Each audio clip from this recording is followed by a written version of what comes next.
Bab 29, Kami Pecinta. Di luar pintu. Ketika Ashley dan dua gadis lainnya melihat ini, mereka menutup mulut mereka karena terkejut. Bagaimana ini bisa terjadi? Petik 1. Stella tidak berlutut di depan Miss Clarke tetapi sebaliknya. Bahkan tidak butuh 1 menit. Sedetik setelah mereka bertemu, Nona Clarke berlutut. Petik 1. Mungkinkah presiden baru perusahaan, Stella, begitu menawan dan mendominasi sehingga bahkan Miss Clarke, yang biasanya tinggi di udara, telah tunduk padanya? Tanda tanya tanda seru petik 1.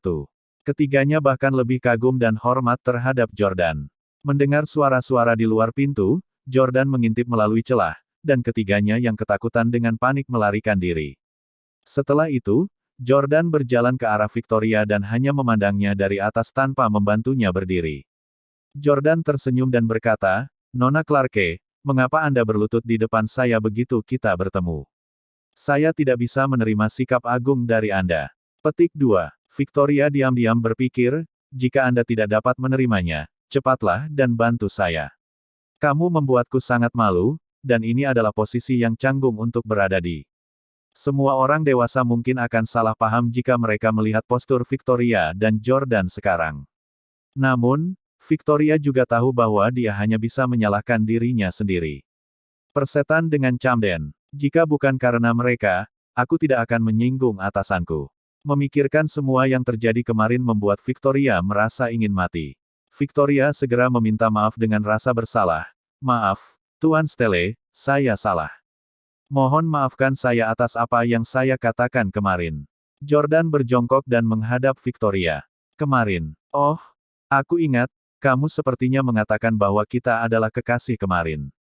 Petik 2. Jordan menarik Victoria ke dalam pelukannya. Jordan berhasil dengan mudah menahan wanita yang telah lama didambakan banyak taipan di lingkaran bisnis Orlando. Jika orang lain berani melakukan ini pada Victoria, dia pasti akan menamparnya.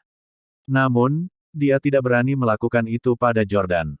Yah, karena dialah yang mengatakan bahwa Jordan adalah pacarnya.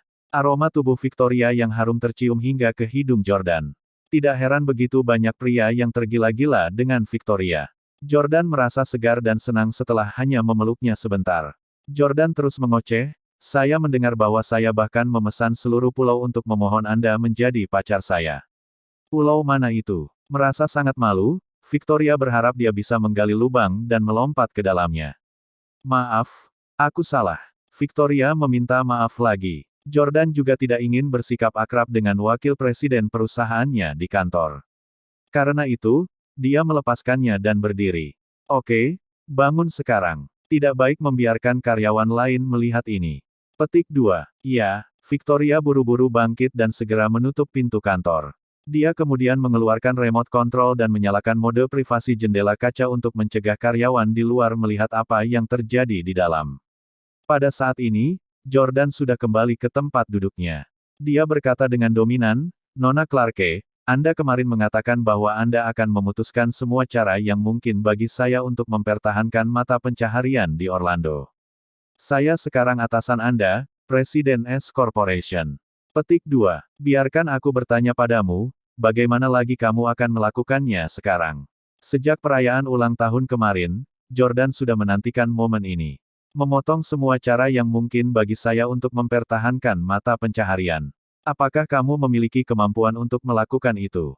Victoria menundukkan kepalanya dan berkata, "Tuan Stella, aku benar-benar tidak menyangka bahwa seseorang dengan statusmu akan bersedia menjadi menantu Camdens yang tinggal di sini.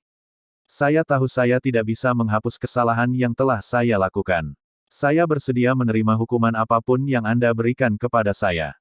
Petik 2. Jika kamu ingin menamparku, aku akan berjalan dan membiarkanmu melakukannya. Jika Anda ingin mencaci saya akan mendengarkan semua ceramah Anda. Jika Anda ingin memecat saya akan mengemasi barang-barang saya dan pergi sekarang. Saya tidak akan pernah muncul di depan Anda atau memprovokasi Anda lagi. Petik 2. Jordan mengangguk, menyadari bahwa Victoria memang bukan wanita sederhana. Setiap kali dia dalam kesulitan, dia tidak akan panik dan bersedia menanggung konsekuensi dari kesalahannya tanpa membela diri atau melalaikan tanggung jawab. Jordan berkata, "Aku tidak berencana memecatmu." Victoria mengangkat kepalanya karena terkejut ketika dia bertanya-tanya, aku melewati batas dan melakukan hal yang keterlaluan kemarin, tapi Jordan tidak berniat memecatku. Petik 1. Jordan berkata, kemarin, kamu adalah satu-satunya yang menawariku kesempatan untuk bertahan hidup. Jika saya benar-benar hanya menantu biasa, Anda akan menjadi dermawan saya. Petik 2. Setelah memikirkannya, Jordan menyadari bahwa Victoria tidak melakukan sesuatu yang terlalu keterlaluan pada Jordan kemarin. Tamu-tamu lain berbalik melawan Jordan dan mengasingkannya tanpa ragu-ragu, tetapi Victoria memohon atas nama Jordan dan bahkan bermaksud untuk membiarkan Jordan menjadi pengawalnya, meskipun menghadapi risiko menyinggung Nyonya Tua Camden.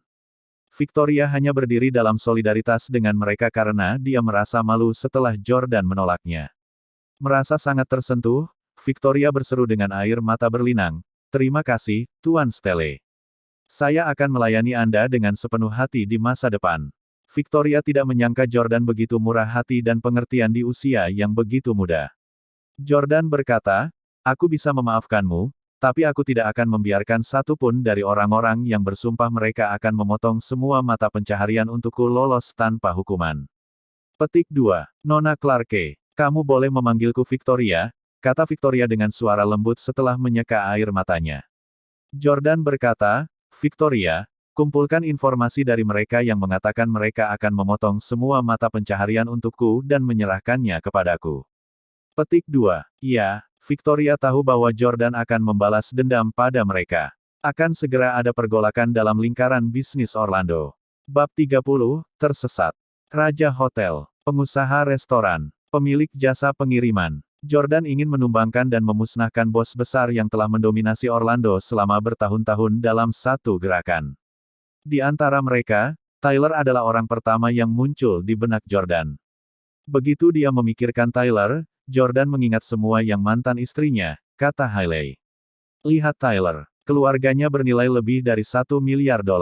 Bisakah kamu membandingkannya dengan dia? Kamu tidak berguna. Jordan membungkuk pelan dan bertanya kepada Victoria, kudengar keluarga Collins adalah keluarga tingkat pertama di Orlando yang bernilai lebih dari $1 miliar.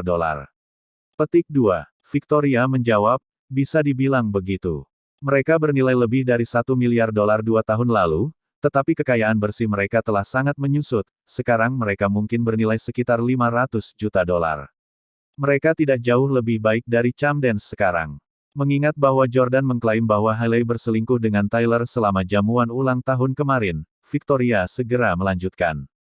Hailey Camden pasti buta telah memilih Tyler Collins yang tidak berguna itu daripada dirimu. Begitu dia mengetahui identitasmu yang sebenarnya, aku khawatir dia akan penuh penyesalan. Petik 2. Memikirkan Hailey Camden membuat Jordan merasa sedikit pahit. Bagaimanapun, dia telah mencintainya selama 3 tahun. Victoria melanjutkan, The Camdens sedang mengerjakan sebuah proyek akhir-akhir ini, dan mereka ingin kami menginvestasikan $11 juta di dalamnya.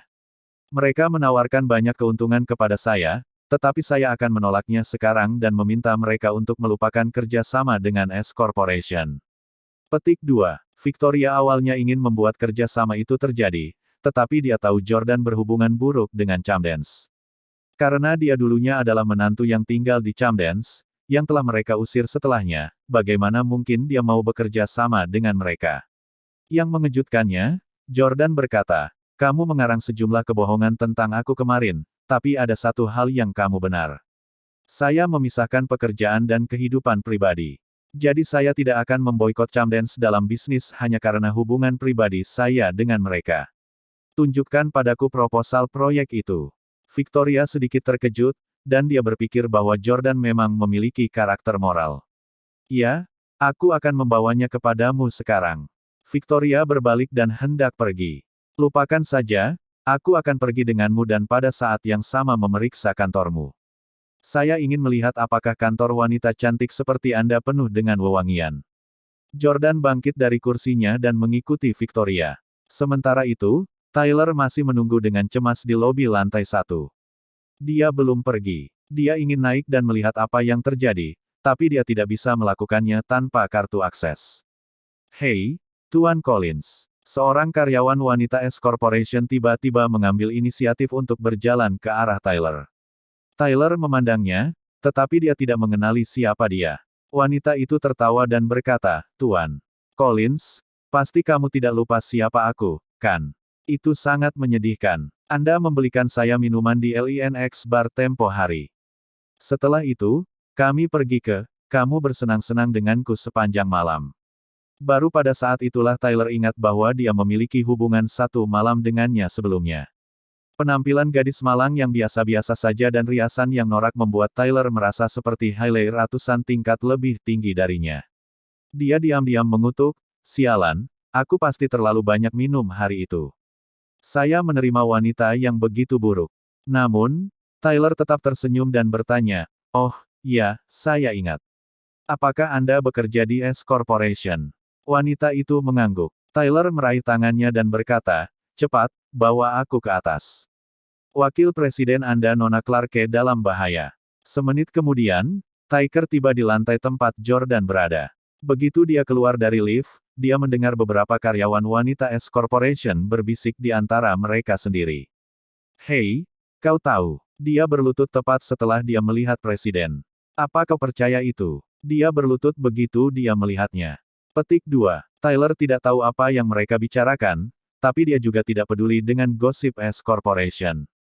Oleh karena itu, dia hanya berjalan ke arah mereka dan bertanya, bolehkah saya bertanya, di mana Nona Victoria Clarke? Orang yang dia tanyakan adalah Ashley, sekretaris Victoria. Nona Clarke ada di kantornya. Apa kau punya janji? Tyler mengabaikannya dan langsung berlari ke kantor Victoria. Begitu dia mendorong pintu, dia menemukan bahwa Jordan juga ada di kantor Victoria. Kebetulan Victoria telah menemukan proposal proyek Camdens dan menyerahkannya kepada Jordan. Namun, di mata Tyler, dia tampak seperti sedang memberikan tugas kepada asistennya. Tyler, siapa yang membiarkanmu masuk? Victoria menegur dengan marah. Karena Tyler adalah saingan Jordan, Victoria tidak boleh terlalu dekat dengannya dan keluarganya mulai sekarang. Tyler tidak menjawab pertanyaannya dan malah menunjuk Jordan. Wow, Jordan, kau pencuri yang memalukan. Benar saja, Anda di sini. Apakah Anda bersembunyi di sini untuk bersiap membalas dendam terhadap Nona Clarke? Tanda tanya tanda seru. Petik 2. Jordan membalas, apakah ada yang salah denganmu? Apakah ini tempat yang bisa kamu masuki sesukamu? Nyah. Jordan adalah presiden S Corporation dan pemilik gedung ini. Bagaimana dia bisa membiarkan Tyler bertindak dengan berani dan lancang di sini? Ketika Tyler melihat betapa sombongnya Jordan, dia membentak dengan marah, beraninya kau berbicara padaku seperti itu. Ini adalah kantor Victoria. Anda harus menjadi orang yang tersesat. Bukankah begitu, Victoria? Memukul. Victoria menamparkan wajah Tyler dan menegurnya dengan putus asa, siapa yang kamu panggil Victoria? Panggil aku Nona Clarke. Tyler terlihat sangat malu, dan suara tawa Ashley bisa terdengar dari luar. Tyler perlahan-lahan merasa ada yang tidak beres dengan situasinya.